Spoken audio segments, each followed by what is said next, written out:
कलाहांडी भवानीपाटना रे जातीय खेल दिवस आयोजन।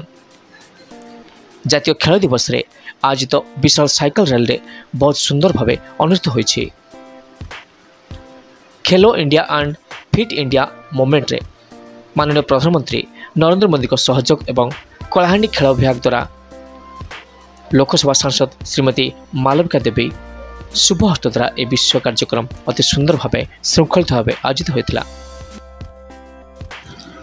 Kalahandi Muralidhar Tandi report, OTN TV।